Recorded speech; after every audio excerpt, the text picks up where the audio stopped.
السلام علیکم، میں ہوں رضوان اشرف۔ امریکی صدر ڈونلڈ ٹرمپ کے متعلق ایک خبر سامنے آئی ہے کہ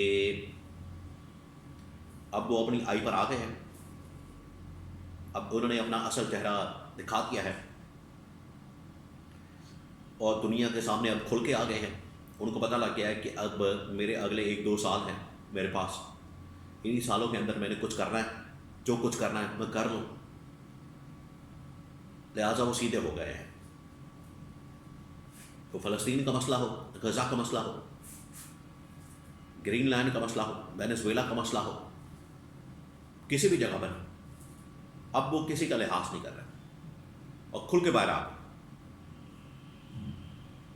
جس کی وجہ سے یہ ڈیووس کے اندر، سوئٹزرلینڈ کے اندر ایک بہت بڑا اجلاس رکھا گیا ہے، ملاقات رکھی گئی، میٹنگ رکھی گئی، اور اس کے ایجنڈے کے اندر یہ شامل ہے جہاں پر فلسطین غزہ کے متعلق بات ہوگی، پیس بورڈ پلان شیئر کیا جائے گا اور اگلے چند دنوں کے اندر اس کے اوپر عمل درآمد ہوگا۔ نمبر 2،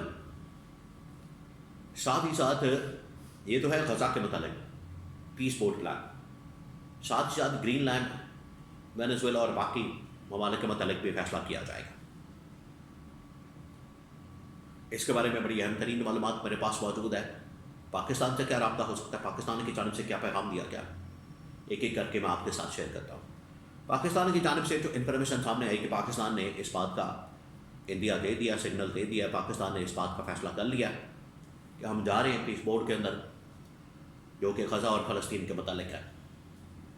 اور یہ جو ڈیمانڈ ہے ڈونلڈ ٹرمپ کی، آپ اپنی فوج کو بھیجیں غزہ کے اندر، فلسطین کے اندر، وہ ڈیمانڈ لگتا ہے اس کو پورا کیا جا رہا ہے۔ اگر یہ ڈیمانڈ پوری نہ کی جاتی تو پاکستان کے اوپر پھر وہی پریشر آنا تھا، وہی حربہ ہتھکنڈا استعمال ہونا تھا جو یہ یورپین طاقتیں، امریکہ وغیرہ مغربی طاقتیں استعمال کرتی ہیں۔ حربہ ہتھکنڈا کون سا ہوتا ہے؟ ہیومن رائٹس کا۔ اور دوسرا، اس کے اندر پھر عمران خان کی رہائی کی بات ہونی تھی، عمران خان کی رہائی کی ڈیمانڈ سامنے آنی تھی۔ تو موجودہ حکومت اسٹیبلشمنٹ کے لیے یہ بات کا ناقابل قبول تھی۔ اسی وجہ سے انہوں نے اس بات کے اوپر یہ ساری گراؤنڈ انہوں نے تیار کی ہے، پاکستان میں سارے معاملات انہوں نے ٹھیک کیے ہیں۔ اور سب سے زیادہ اگر کوئی شور بچانے والا، اس کے اوپر بات کرنے والا، اس کے خلاف کوئی واویلا کرنے والا طبقہ تھا تو وہ مولویوں کا طبقہ تھا۔ انہوں نے کنٹرول کر لیا ان کو۔ دیکھیں پنجاب کے اندر بھی مولویوں کو جس طریقے سے کنٹرول کیا گیا، امام مسجدوں کے انہوں نے پیسے لگا دیے۔ اس کے علاوہ مختلف مکتبہ فکر کے جو ٹاپ کے علماء کرام ہیں، مفتیان ہیں، ان کو بھی اپنے ہاتھ میں ڈال لیا۔ پھر پچھلے دنوں ملاقاتیں میں ہوئیں مفتی منیب الرحمان کے ساتھ، مفتی اور تقی عثمانی کے ساتھ، اور بڑے علماء کرام کے ساتھ مختلف جگہوں پر ملاقاتیں ہوتی ہیں۔ جی ایچ او کے اندر ملاقاتیں ہوتی ہیں، باہر ہوتی ہیں، ہر جگہ پر ملاقات ہوتی ہے۔ یہ جو ملاقاتیں ہو رہی ہیں یہ بڑا واضح پیغام ہے، اس کے اندر بڑا واضح نظر آ رہا ہے، ایجنڈا بڑا کلیئر ہے کہ اس کے اندر ان کو پیغام دیا جا رہا ہے، میسج دیا جا رہا ہے کہ آگے یہ جو پیس بورڈ پلان ہے، یہ باقی چیزیں ہیں، اس کے اندر ہم جا رہے ہیں۔ فلسطین کے اندر، غزہ کے اندر فوج بھیجنے کے لیے پورا ایک معاملہ تیار ہے، لہٰذا آپ نے کوئی زیادہ شور نہیں ڈالنا، آپ نے کوئی زیادہ رولا نہیں ڈالنا، آپ نے کوئی زیادہ اس کے اوپر واویلا نہیں کرنا، آپ نے اس کے اوپر زیادہ کوئی چونچا نہیں کرنی، یہ ان کو کہا گیا۔ تو وہ جو پاکستان کا ایک 80 سال سے، 70-80 سال سے یہ پاکستان بننے کے بعد سے قائد اعظم کا وہ جو ایک مشن تھا اسرائیل کو تسلیم کرنے کے حوالے سے کہ ہم نے اس کو ناجائز ریاست ماننا ہے، اس کو تسلیم نہیں کرنا، اس کے اوپر لگتا ہے کہ یو ٹرن لینے کا فیصلہ کر لیا گیا۔ پیس بورڈ کے اندر جانے کا مطلب یہی ہوگا، مقصد یہی ہوگا۔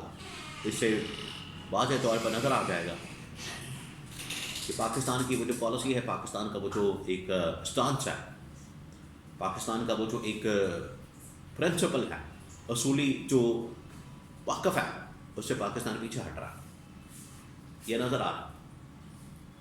اور اسی مقصد کے لیے یہ سوئٹزرلینڈ کے اندر ملاقاتیں ہو رہی ہیں۔ ادھر آپ کو پتہ ہے ڈونلڈ ٹرمپ نہ صرف غزہ فلسطین کے متعلق فیصلہ کر رہا ہے بلکہ گرین لینڈ کے متعلق بھی. اب گرین لینڈ آپ کو پتا ہے کہ وہ بون آف کنٹینشن بن گئی ہے امریکہ یورپین طاقتوں کے درمیان. یورپین طاقتوں میں ناروے، فرانس، جرمنی، بیلجیم، یہ سارے ممالک ٹرمپ کو پڑ گئے اور ٹرمپ ان کو پڑ گیا، اور ایک دوسرے کے خلاف ٹویٹس، بیانات، دھمکیاں، الزامات، تمام چیزیں ہو رہی ہیں. اور اس وقت جو دنیا کے اندر صف بندی ہو گئی ہے، دنیا کے اندر جو اس وقت آپ کو چیزیں نظر آ رہی ہیں، اس کے اندر بڑی چیزیں واضح ہو گئی ہے. واضح طور پر نظر آ رہا ہے کہ معاملات کس طرف جا رہے ہیں، حالات کس طرف جا رہے ہیں. یہ جا رہے ہیں آخرکار ایک نئے ورلڈ آرڈر کی طرف. یہ پیس بورڈ پلان کے بعد 70-80 ممالک اس میں شامل ہو جائیں گے، 100 کے قریب شامل ہو جائیں گے، نمبر یہاں تک پہنچ جائے گا. تو ایک نئی بالکل اقوام متحدہ اور نیا ورلڈ آرڈر دنیا کے اندر سامنے آ جائے گا. یہ ہے اس کے اندر واضح پیغام. اور پھر اس کے بعد جو نیا ورلڈ آرڈر ہوگا اس میں امریکہ کنٹرول کرے گا تمام معاملات کو، اور امریکہ ہی پوری دنیا کو پھر کنٹرول کرے گا، اور جہاں چاہے گا، جس کو چاہے گا کالونی بنا دے گا، جس کو چاہے گا جیسے چاہے گا کنٹرول کرے گا. وہ چاہے غزہ ہو، گرین لینڈ ہو، آئس لینڈ ہو، کوئی بھی ملک ہو، وینیزویلا ہو.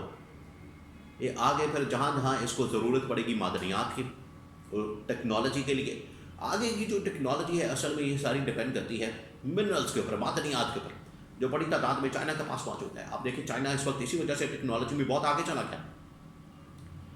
گاڑیوں میں خاص طور پر یہ اتنی بڑی اس نے آٹو انڈسٹری کام کر لی ہے اس بنیاد کے اوپر. الیکٹرک گاڑیاں، ٹیسلا وغیرہ سب کو پیچھے چھوڑ دیا. اتنی زبردست قسم کی گاڑیاں اس وقت پاکستان کی مارکیٹ کے اندر اور دنیا کی مارکیٹ کے اندر آ گئی.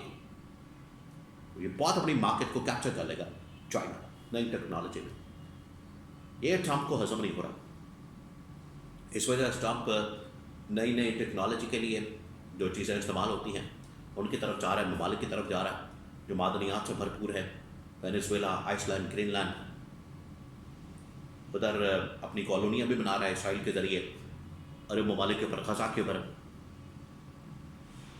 تو یہ بالکل ایک نیا ورلڈ آرڈر آ رہا ہے، اور دنیا کے اندر چیزیں بڑی تیزی کے ساتھ بدلنے جا رہی ہیں. کوارٹر صدی گزرنے کے بعد یہ والا جو سال ہے یہ بڑا کرٹیکل، بڑا اہم، اور اس کے اندر جو عالمی سطح کے اوپر ڈیولپمنٹس ہونے جا رہی ہیں، یہ آگے کا جو نیا ورلڈ آرڈر ہے یہ اس کا اس صدی سے، اس مہینے سے آغاز ہو گیا ہے.